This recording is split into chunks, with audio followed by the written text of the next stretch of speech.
செயற்கை நுண்ணறிவு artificial intelligence இப்ப ஒரு பெரிய ஹாட் டாபிக்கே அதுதான்.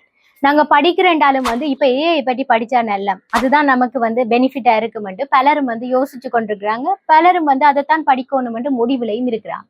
ஆனா இதை கொஞ்சம் நிதானமாக நம்ம பார்க்கணும். எப்பவுமே ட்ரெண்டிங்ன்றது ஒரு குறுகிய காலத்துக்கு இருக்கு. இப்போ ஒரு ட்ரெண்ட் இருக்கும், அடுத்த காலம் ஒரு ட்ரெண்ட் இருக்கும். இப்போ ChatGPT ஒரு விதமான வைரலை கிரியேட் பண்ணிச்சு, அதுக்கு பிறகு ஒரு குறிப்பிட்ட காலத்துக்குள்ளேயே டீப் சீக்ன்றது வந்துச்சு. இப்ப இதெல்லாமே ட்ரெண்டிங்கா இருக்கு.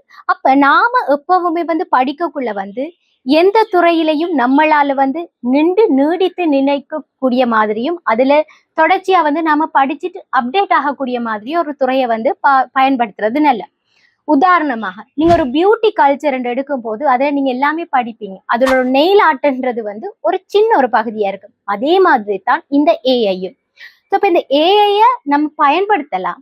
ஆனா ஏஐய மட்டுமே நம்ம படிச்சு கொண்டிருக்கிறது ஆபத்து என்று எல்லாருமே இதை பற்றி சொல்லி கொண்டிருக்கிறாங்க. உதாரணமா நீங்க ஐடி துறையை எடுத்தீங்கன்னா அது மிகவும் வேகமாக மாறிக்கொண்டிருக்கிறது, இப்ப நான் சொன்ன மாதிரியே.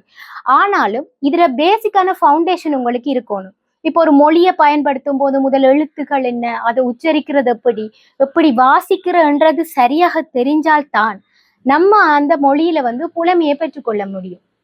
அதே மாதிரி தான் அந்த ஐடின்றதுல இருக்கிற பேசிக்கான விஷயம், லாங்குவேஜஸ் என்ன, எப்படி இது இயங்கி கொண்டிருக்கிறது, என்னென்ன விஷயங்கள் இருக்கு என்ற சரியான ஃபவுண்டேஷன் இருக்கும் போதுதான் நம்ம அதுக்கடுத்த கட்டமாக வார அந்த தொழில்நுட்பங்களை நம்மளால விளங்கி கொள்ள முடியும். ஒரு சாஃப்ட்வேர் இன்ஜினியர் நல்ல கோடிங் அல்லது ப்ரோக்ராமிங் செய்யக்கூடிய ஒருத்தர் கோபைலட்டை யூஸ் பண்ணி மிகவும் வேகமாக அவங்களோட கோடிங்கை செய்து கொண்டு போவாங்க.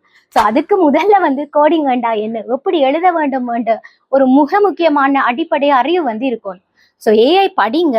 படிக்கும் போது உங்களுக்கு சரியான ஃபவுண்டேஷன் இருக்குதாண்டி யோசிச்சுட்டு படிங்க.